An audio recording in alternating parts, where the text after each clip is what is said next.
Cuchichear también es disentir. Y qué importante darle lugar a la diferencia. Poder decir lo que uno piensa, poder ser escuchado, poder tener diferencias con otros y también discutirlas. Cuchichear con otros que piensen distinto o parecido a una. Hablar con la verdad y con la memoria. Hoy cuchicheamos con Lala, Petra y Mati.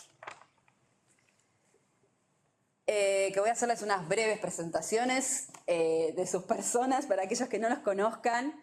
Dos referentes de Tandil, diríamos. Petra, referente de Memoria por la Vida en Democracia, referente de lucha, de militancia. Mati, que es docente de la carrera de Trabajo Social, integrante de Casa Violeta, militante, y nos conocemos, tanto nos hemos cruzado muchas veces por la calle, en las marchas.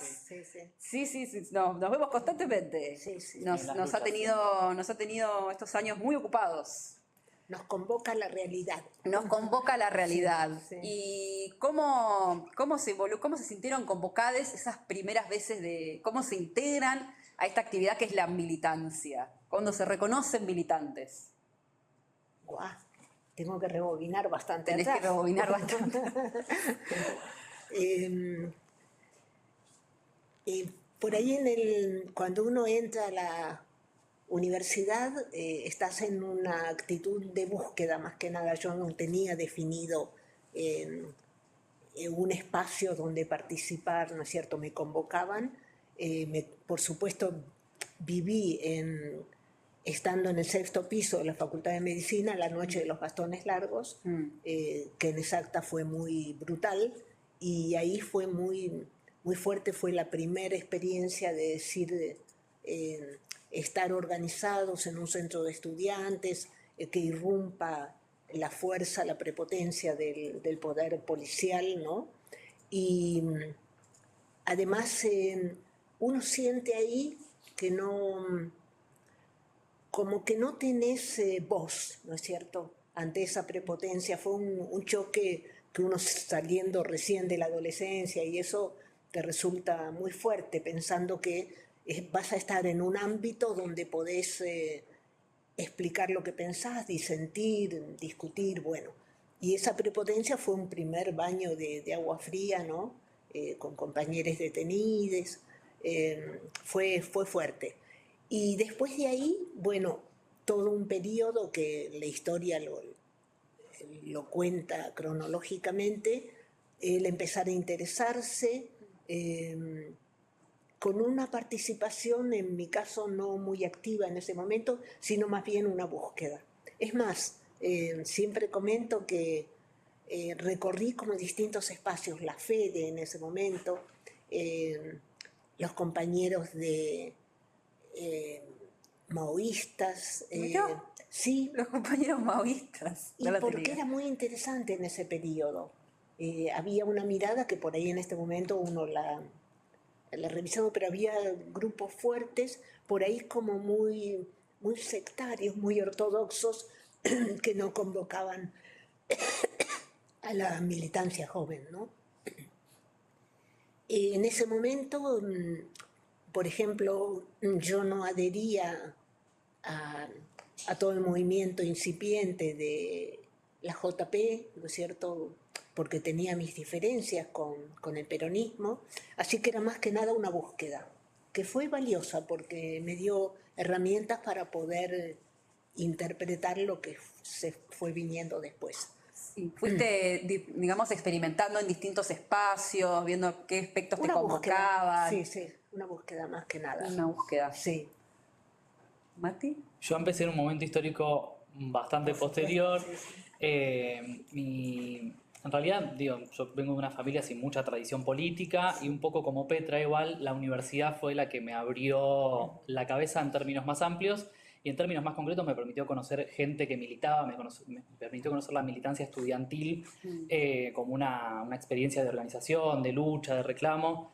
En su momento había muchas cosas, cuando yo empecé la universidad en 2007, o sea, todo el coletazo que tuvo el 2001 después, todo el debate que se dio en torno al kirchnerismo y que representaba en relación a los movimientos populares. Y también muchas luchas concretas al interior de la universidad. Pienso en la facultad, en la fotocopia autogestionada, el comedor universitario, que cuando yo ingresé era terciarizado, y a partir del proceso de lucha estudiantil se logró el comedor autogestionado, todas las luchas por el boleto, la toma de la municipalidad, un poco ese fue el contexto en el cual empecé a pensarme como militante. Quizás más profundamente algunos años después, cuando, sobre todo post-2015, quizás con la marea feminista y con la visibilidad de los movimientos LGBT, ahí la militancia adquirió como fue por otros carriles. Sí, hubo más de esos momentos, mucha masividad, ¿no? Se vivió como ese de 2015. Yo ingresé a la universidad en el 2015 y no me consideraba para nada militante. Yo venía de mi colegio católico y había estado en un centro de estudiantes, pero porque me habían elegido y había tenido mis primeros roces de ¿qué es esto? ¿Qué pasa acá? Porque yo dije, bueno, voy a ir con una propuesta para romper el hielo que sé que me van a aprobar todos los docentes y los directivos, que es que los varones usen arito también, porque las mujeres por reglamento podían usar arito, los varones no. Yo dije, bueno, eso. Y de repente me puse de orto a todos los directivos y yo no entendía por qué es un arito. Y empezamos como en esa búsqueda y entender qué profundidad tiene esas cosas que para mí eran Eso en el mínimas. colegio secundario. En el colegio secundario. Claro, Sí, usábamos el uniforme de pollera, Claro. Nuestro símbolo era Jesucristo de la cruz. Estaba intenso. Estaba intenso en secundario. Entonces sí, verdaderamente llegar a la universidad, también conocer otras realidades, ¿viste? Quizás yo vengo de un pueblo más bien pequeño y conocer otras realidades te lleva a esa búsqueda constante. Hay otras posturas, hay otras políticas, hay cosas para hacer. Y este año tenemos los 50 años del aniversario del último golpe de Estado, y cómo encuentra a las militancias y cómo encuentra a la actividad política esos 50 años, un panorama que yo no me lo esperaba para nada, que es este panorama que tenemos ahora. Mi infancia, mi adolescencia fue más en los años, en la década de los Kirchner, básicamente. Claro. Y yo tuve otra crianza, tuve otra noción de presencia estatal, ¿viste? Como claro. de ver cosas en Canal Encuentro, de los programas de televisión por la memoria, Sí. y ver cómo todo eso que yo quería establecido tambalear. Es muy grosso. Es muy grosso. Es muy grosso. Cosas que uno piensa, esto pero ya se discutió, esto ya es un acuerdo que ya se hizo, y la militancia de decir, al final estos acuerdos los tenemos que pelear todos los días. Todos los días. Y cómo lo hacemos desde cada espacio, cómo llevan adelante esa lucha desde el espacio que habitan, por ejemplo. Bien. Por ahí, desde el grupo Memoria, que se conformó en el 96 en Tandil. Un año antes de que yo naciera. ¿Cómo? Un año antes de que yo naciera. Mira. Ha atravesado distintos periodos, ¿no es cierto? Con los gobiernos populares del kirchnerismo, hubo un respaldo desde el Estado, un reconocimiento muy interesante. Más que nada porque permitió el debate, aún con disenso, ¿no es cierto?, de lo que significaba políticas de Estado en derechos humanos. Y se avanzó fuertemente en ese recupero de memoria histórica, juicio y castigo, con altos y bajos, ¿no? Teniendo presente las leyes de obediencia debida, punto final, con otros gobiernos, pero se dan dos cosas. Yo lo que observé cuando salimos a escena, por decir, en el 96, como un desconocimiento, no sé si llamarle desconocimiento, como un corrimiento de hacerse cargo la ciudadanía, en este caso de Tandil, de la historia que los atravesó. Yo no sabía, yo no estaba, yo no participaba. Poner en otros esta cosa de la militancia, del compromiso. Es muy interesante analizar eso en las sociedades, ¿no? Cuando yo pongo en el otro las responsabilidades, en vez de asumir ¿qué pasó conmigo? Que no lo vi, que no lo comprendí, que no me atravesó, siendo que eran parte de la generación que lo vivió. El ver, el encontrarse con eso, creo que hay que relajarse y empezar a trabajar con herramientas, con información, sobre todo en las capas jóvenes, que para alguna gente creen que es captar, y para nada tiene esta cosa de captación, sino si yo tengo elementos, tengo historia, reconozco en mi sociedad, en mi comunidad, qué pasó, puedo tomar una postura u otra. El decir, a mí no me pasó nada, no me atravesó, es correr, entonces no sos sujeto de la historia. Y creo que lo que intentamos desde un primer momento fue eso, de un lado o de otro, pero sos sujeto.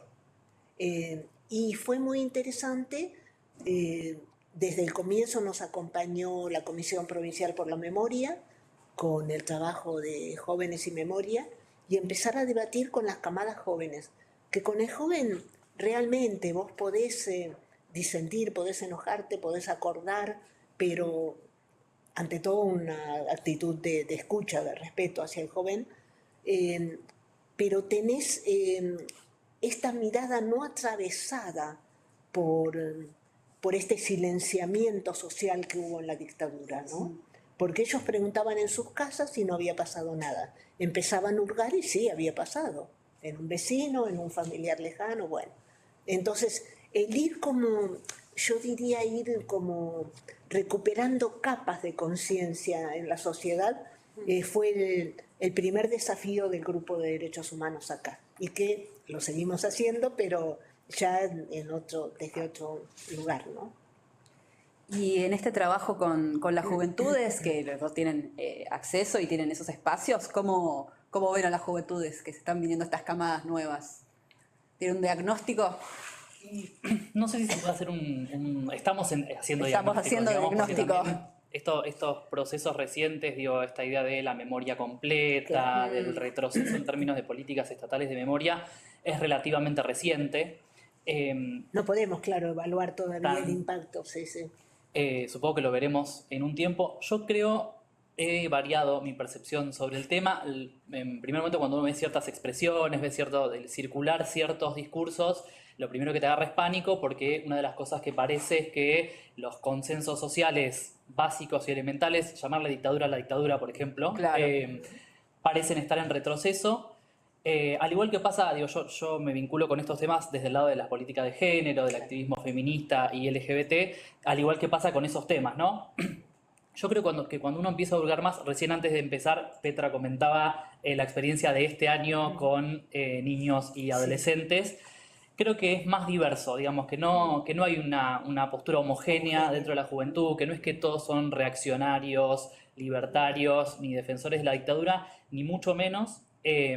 Sí creo que, a diferencia de otros momentos donde por lo menos la voz pública era un poco más homogénea en torno a estas cuestiones o había límites más claros, ahora lo que sucede es que las principales cabezas del Estado plantean discursos y apuestan a un proyecto político diametralmente opuesto a eso que creíamos como, se discute si es o no una guerra, si se enfoca en el terrorismo de Estado o en las organizaciones armadas. Hay como una serie de corrimientos que lo preocupante es que vengan del poder público del Estado, de quien tiene que definir la orientación de las políticas públicas en torno a estos temas. Sí, y hablando desde la perspectiva de, bueno, vos hablaste de las disidencias en relación a la dictadura, que también es algo que fue un debate que se incorporó bastante reciente, ¿no? Y empezó a circular este número de 30.400. Sí. ¿Querés contarnos un poco qué es 30.400? ¿Qué es 400? La idea de los 400 detenidos desaparecidos LGBT es una idea que tiene muchos años, pero ha sido recuperada muy recientemente. No sé si conocen a Carlos Jáuregui, que fue un activista, un militante en la década de los 90. Él en 1987 escribió un libro que se llama La homosexualidad en la Argentina y ahí habla de... Él empezó a hablar de esto. Exactamente. Nombra a estos 400 compañeros detenidos desaparecidos LGBT y él dice que el dato se lo pasa el rabino Mayer, que fue integrante de la CONADEP. Se supone que esos 400 están incluidos dentro del número 30.000, que sabemos que además que es un número simbólico porque no tenemos las cifras, porque nunca los militares blanquearon ni Ni las ofrecieron... cifras, ni dónde lo hacían, ni quién lo hacían, ni cuál fue el último Todo lo que se pudo paradero. saber se le fue arrancado, Sí. digamos. Y costó. Y costó mucho. Pero de ahí viene un poco esta cifra que se le agregó al 30.000 como una forma particular de visibilizar a las personas LGBT y su situación durante la dictadura. Un debate muy de mundillo, o sea, un debate en la historiografía y dentro del activismo LGBT respecto de qué significaba esa cifra y sobre todo de por qué habían sido detenidos, desaparecidos esas 400 personas. Lo que dice Jáuregui es que en realidad no fue su condición de LGBT, sino su condición de militantes revolucionarios, lo que hizo que fueran detenidos desaparecidos. Y ahí se abre otro debate, que es si la dictadura tuvo un plan específico, una persecución específica hacia el colectivo LGBT, o si no hubo tal persecución específica. Hay algunos que dicen que no la hubo, que en realidad la violencia de la dictadura estuvo dirigida sobre todo a la participación política independientemente de la identidad sexual de las personas. Y hay otra idea complementaria a esa que a mí me parece muy interesante y quizás menos conocida, es que en realidad la situación del colectivo, no se llamaba colectivo LGBT, digo, la palabra que englobaba era homosexual, a todo, digo, que en realidad la persecución policial, militar y estatal de ese colectivo fue previa a la dictadura y continuó con posterioridad a la dictadura, ¿no? De hecho, hay algunos trabajos que muestran cómo la Dirección de Inteligencia de la provincia de Buenos Aires, que fue un organismo que existió durante casi un siglo, se cerró en 1996, tenía gente espiando a otras personas por su condición de homosexual, digamos. Sí. Ese informe de la DIGBA sobre ese colectivo es muy interesante. Muy bueno. Muy interesante. Hay un librito de cuentos que se llama Fichados, que es una ficción, pero hecha en base a casos reales de la Dirección de Inteligencia de la provincia. Sí, también esto que decís vos eran sobre todo militantes o personas muy involucradas políticamente y se veían realmente esas primeras marchas del orgullo y lo que significaban también que la gente marchaba enmascarada para que no la reconocieran. Claro.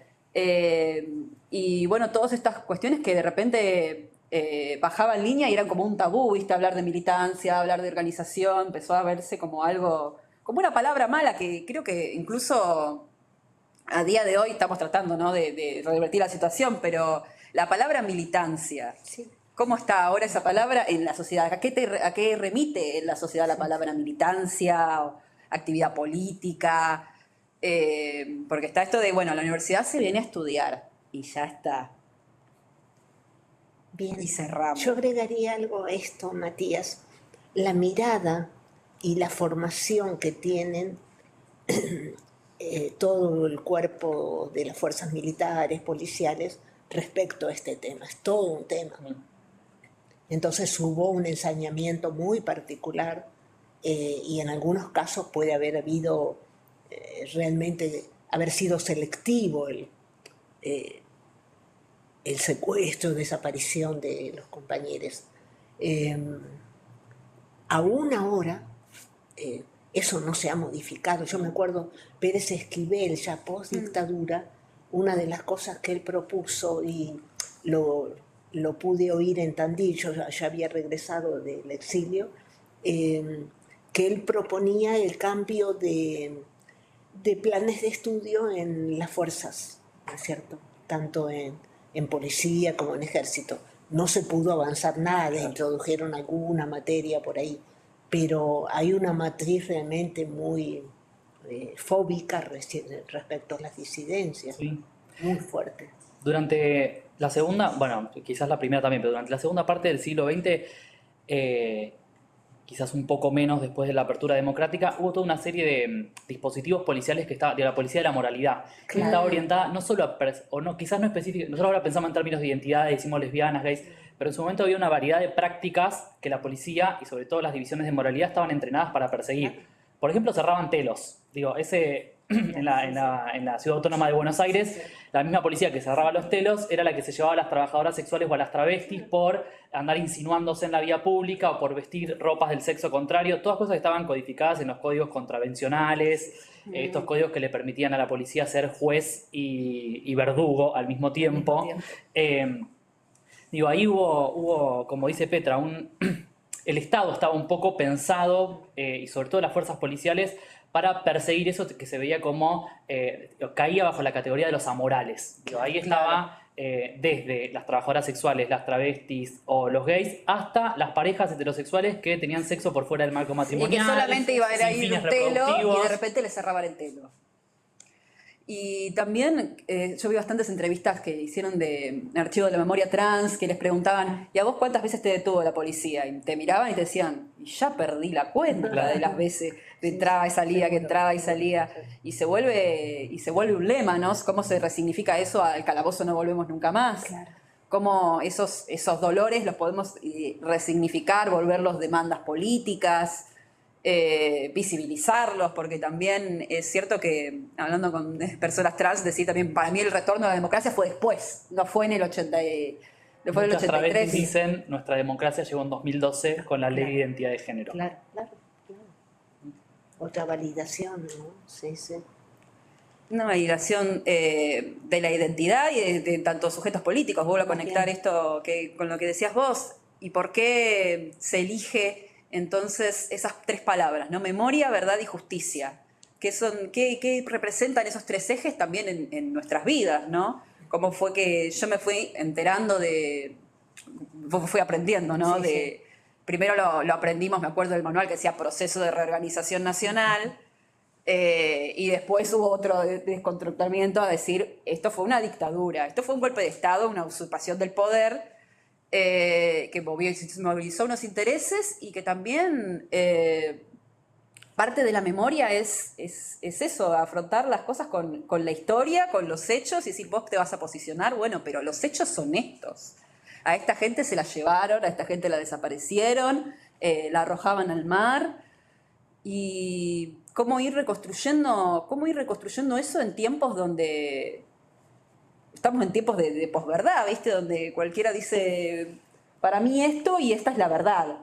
Y no importa que vos traigas un informe, que vos tengas testimonios, que vos tengas una trayectoria. ¿Cómo sostenemos memoria y verdad y justicia? Esto que hablábamos con Matías antes,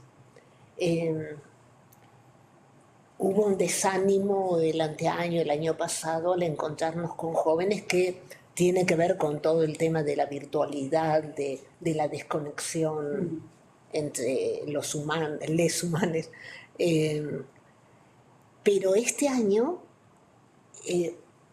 evidentemente, todo proceso, hay que confiar en esto, todo proceso es posible de revertir a través de la historia. Tomemos la historia antigua hasta ahora. Son ciclos, tenemos que tratar de analizarlos, ver desde dónde podemos sostener determinadas cosas, flexibilizar otras. Y lo que notamos este año, a través de la escucha, ¿no?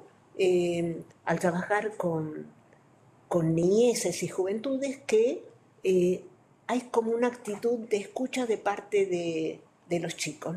No bajar línea, por favor, los adultos, no bajemos línea. Tratar de ver qué interpreta el joven, qué herramientas tiene para analizar el pasado, qué relato familiar tiene. Entonces, en base a eso, aparece toda una cosa este año de mayor flexibilidad cuando analizábamos el pasado reciente, ¿no? Así que es esperanzador. Además es lo último que tenemos que perder. No, sí, desde ya. Sin esperanza no vamos a ningún lado. No, así que eso. Y estar atentos, ¿no? Atentes.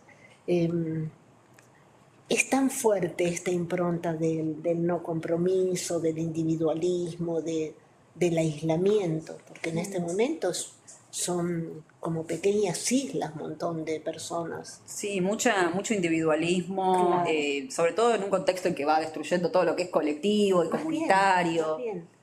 De cualquier forma, mirá, hay que pensar en las hormigas. Te deshacen un hormiguero y tenés que ir armando por otro lado.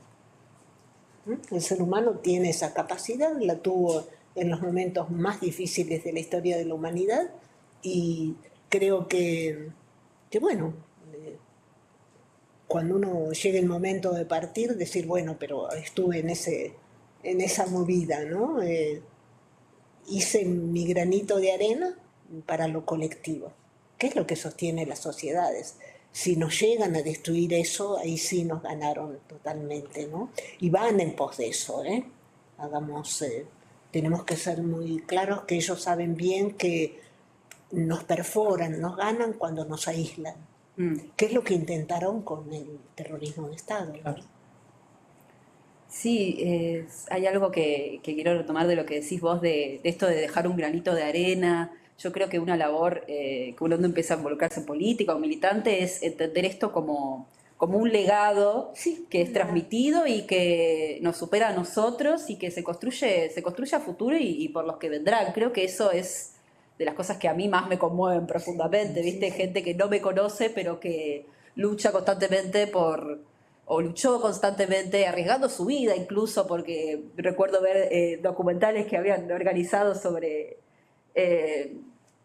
diversidades que salían a folletear en momentos en los que folletear, pararse en medio de la plaza a folletear, era que te llevaran y con suerte volvías.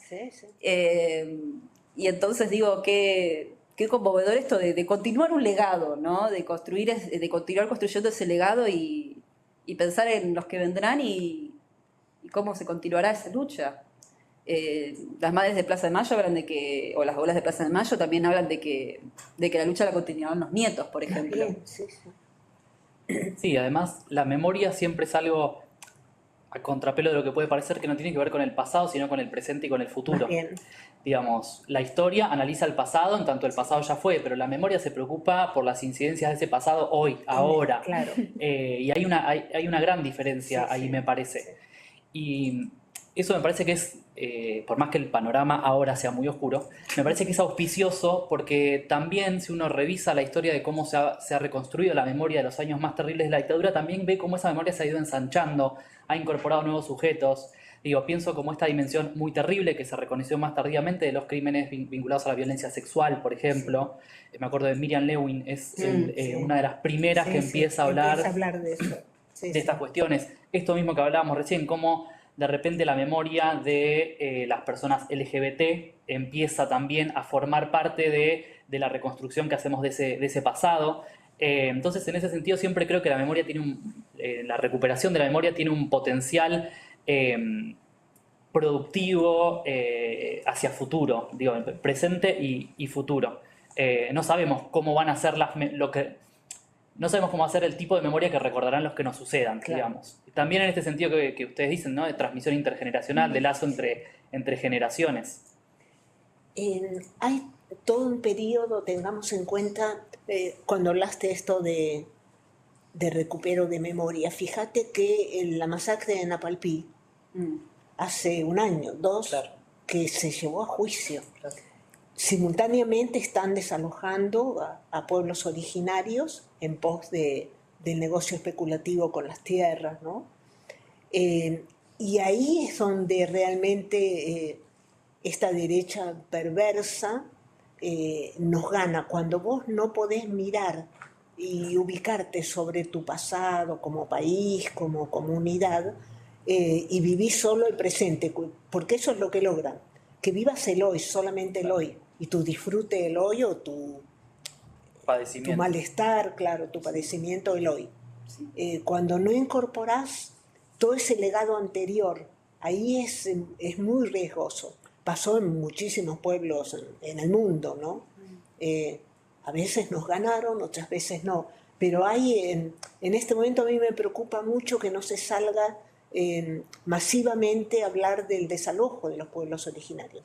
Porque ahí borran, y como borran eso van a borrar la dictadura, ¿viste? Si los dejamos avanzar. Entonces tenemos que como si fuera un gran rompecabezas esta construcción de la memoria colectiva, ¿no es cierto?, con todas las memorias incluidas. Osvaldo Bayer no por algo peleaba por ese recupero. Él tenía muy claro que no podíamos hablar solo del terrorismo de Estado si no hablábamos de lo anterior, ¿no? Que es parte de la memoria y de construir, como vos decís, dentro de todas las memorias, claro, todas las pero aristas. Ahí es donde la derecha tiene muy claro que si te ubican solo en el hoy, en el presente, perdés fuerza, ¿viste? Te desconectan del pasado, no Claro, proyectas a está bien. futuro, vas en tu día a día. Y ver qué similitudes tuvo Totalmente. esas masacres con la masacre de hoy en día, de que no haya gente que pueda comer, ¿viste? Naturalmente se acepta que puedas vivir con 300.000 pesos o sobrevivir en la calle. O que los jubilados todos los miércoles los golpeen cuando protestan por una jubilación que les permita sobrevivir, porque tampoco están diciendo yo quiero... Yo milito en Jubilados en Amalú. Me he encontrado con un grupo muy interesante, diverso, de adultos mayores, pero nos cuesta mucho que nuestros pares en la sociedad, si bien padecen esa precariedad, tomen un rol activo. Ahí estamos en una pulsión, una tensión que no logramos todavía romper, ¿no? O sumar. Son todos desafíos. Los desafíos nos mantienen vivos, vivas, nos mantienen con avidez por encontrar nuevos caminos. Entonces, bueno, vale, es la vida. Sí, caerse, levantarse, las veces que haga falta. Yo, bueno, estoy en Tandil hace tan solo un par de años y tuve conocimiento del laburo de Memoria por la Vida en Democracia. Te conozco por la militancia y de encontrarnos en las comisiones de la Marcha del Orgullo. Y cómo se va constituyendo esta red, ¿no? De donde nos sostenemos entre nosotros, che, cómo nos vemos, che, cómo estamos. Sí, yo milito acá, milito de este otro lado, claro, milito acá. En las últimas marchas era Sí. muy lindo Sí. eso, ¿eh? Lindo. Estaban los viejos, estaban las disidencias, estaban... Muy transversales. Sí. Y es Muy que interesante. se viene haciendo eso, la Claro. unión de todas las luchas. Creo que también lo vi en el 3J, ¿viste? Que Claro. hubo momentos su debate hacia Sí, dentro de sí, los sí. feminismos, che, qué rol tienen Sí, los sí. varones acá, Sí. vienen, no vienen. Y fue masiva esta última. Sí. Sí, Y fue me muy parece interesante. que, sí, me parece que es por ahí. Las me parece últimas que es por ahí. marchas fueron, si uno las observa, realmente una demostración más de coherencia, de entender que con el otro tengo que construir, ¿no? Totalmente. Sí. Así que bueno, en eso estamos. En eso estamos, nadie se salva solo. No sé si decirle tranquilidad, pero placer de encontrarnos en las calles. Más bien. Placer de encontrarnos en las calles Más bien. siempre y de construir este legado, ¿no? Más bien. De militancia, de política, de memoria, de verdad, de justicia, de visibilizarnos. Creo que yo me quedo con ese mensaje esperanzador, ¿viste? De que ahora hay curiosidad, de que hay un cuestionamiento de, bueno, a ver, te escucho, ¿qué querés decir? Y volver a conectar con lo comunitario, yo creo que... Sí. Algo interesante con esta agresión que hubo a un docente. Ahí salieron los cuerpos docentes, ¿no es cierto? Pero también se salió espontáneamente y significó detectar esta violencia que se está dando en esta sociedad que nos aísla, que nos excluye, y fue muy interesante por lo diverso, ¿no? Por lo masivo. Sí. Sí, que sucedió en la Facultad de Ciencias de la Salud. Bueno, También, sí, lo que hablábamos. también la respuesta Donde el repudio fue muy rápido, Sí. no solo de las autoridades, sino que fue medio No, generalizado en términos sociales también. Yo creo que tenemos que plantarnos muy firmemente en decir, esto no, Claro. hay un límite, esto no. Hay un límite, se está diciendo en el contexto de una universidad pública, se lo Claro, estás diciendo a un claro. estudiante, Claro. en el La aula, salud. en la que vos tenés Sí. el poder en esa aula y estás usándolo para amenazar estudiantes. Sí. No, eso ya no va. Y bueno, esas son construcciones, ¿viste? Yo creo que hay que apuntar a eso, ¿no? Sí. Sí, yo creo que son consensos que están, aunque lo decíamos hoy, están bastante asentados, aunque no siempre asuman la forma de una militancia activa, una reivindicación de una puesta en el cuerpo, del activismo. Digo, quizás hay como más, yo creo que, no sé si soy, hoy me dijeron optimista, yo no sé si me considero optimista. Necesitamos optimistas igual. Yo recibo a los optimistas con los brazos abiertos. Yo sí creo, digo, cuando pensamos que pasó medio siglo desde la dictadura, yo creo que se han asentado cosas que de las que es muy difícil o les va a costar mucho retroceder. Sí. Inclusive pensaba, vos Petra capaz que me podés corregir, pero digo, cómo la memoria está inclusive enquistada ahora en las ciudades. Vos tenés acá en la Plaza del Centro un monumento que está evocando una memoria. Tenés lugares en la provincia de Buenos Aires que han sido recuperados, tenés producciones documentales, obras de teatro, digo, es muy difícil. Muchas plazas con pañuelos pintados en todo el país. Fíjense lo que pasó en San Cristóbal, en Capital. ¿Qué pasó? Prohibieron, hicieron borrar los pañuelos.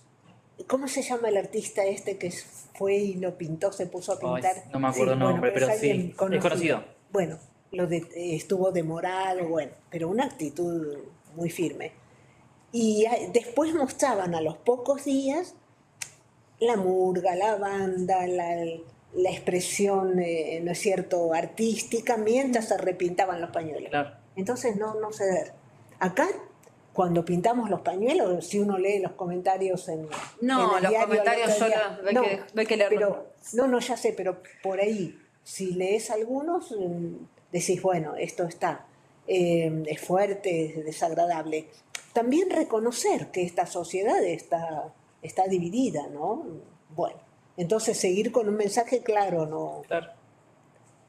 No retroceder. No retroceder. No pasarán. No pasarán. El no pasarán de la Guerra Civil Española, bueno, hay que tenerlo presente. Bueno, lo resignificamos.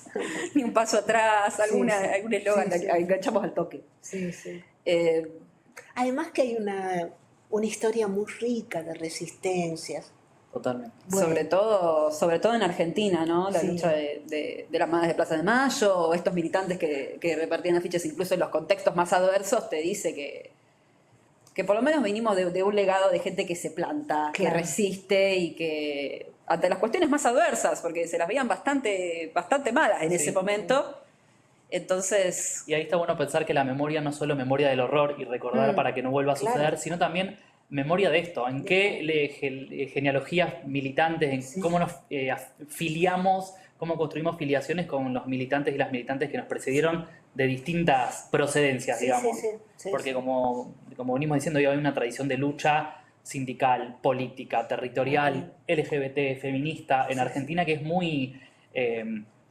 muy fuerte, digamos. Es como, fíjense una cosa, cuando charlamos con los chicos, decimos, no, nuestra generación venía del Mayo francés, de la resistencia en Argel, de la Revolución cubana. Claro. Bueno, todo eso en la gente nos dejaba huella. Y ahora, por ejemplo, y ahora tenemos que un poco pensar las resistencias de los pueblos que en este momento están siendo muy, muy, ¿no es cierto?, destruidos, pero que hay resistencias, hay una dignidad, ¿no es cierto?, que es inherente al ser humano y que es la que tenemos que seguir rescatando. Esto de Bolivia, cuando vos ves la gente con sus ponchos enfrentando fusiles, ametralladoras, ¿viste? Y decir, peleo porque, bueno, no puedo perder esto, no importa que yo no esté. Y bueno, rescatar esos ejemplos, o la humanidad nos demostrará que vamos hacia un cabo, no Claro. sé, final abierto, ¿no? Pero bueno, nosotros peleamos por lo otro. nosotros peleamos por lo otro y creo que eso, deposito esa confianza, esa esperanza también en la lucha inherente que ha tenido Argentina históricamente. También. Es algo que siempre vuelve a rebrotar, no importa, Sí, ¿viste? Eso que no todos los pueblos la han tenido. que no Claro, todos los pueblos lo han sí, tenido, sí, lamentablemente. totalmente. En este suelo es eso, ¿viste? No pueden Sí. cortaron las flores pero no detienen la primavera y cómo esos movimientos vuelven. Yo, Les cuento de una actividad que va a haber. a ver, Sí. contanos. Hubo un recupero de la memoria de la Guerra Civil Española en la Biblioteca Salceda y en, ¿cómo es? La Bullaca. Bueno, Espacios muy hermosos. sí, la verdad que sí, referentes realmente. Ahora, la idea es esta.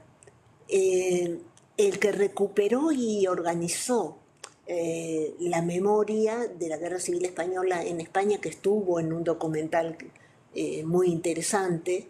Se va a entrevistar con Graciela D'Aleo, que es sobreviviente de la ESMA. Entonces, el hecho de poder analizar dos periodos distintos de la historia de la humanidad con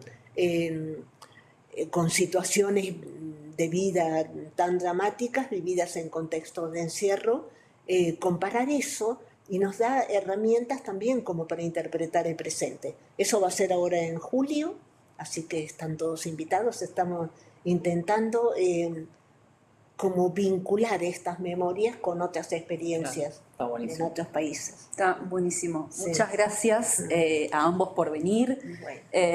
Una bella charla que hemos tenido. Y me quedo con estas ideas de resistir, de defender los espacios comunitarios, defender lo colectivo y la unión de las luchas. Todavía y pese a todo, Todavía y pese a todo. si el presente es lucha, el futuro es nuestro. Eso. Bueno, gracias. Muy lindo. Gracias. Gracias. Esto ha sido Cuchicheando.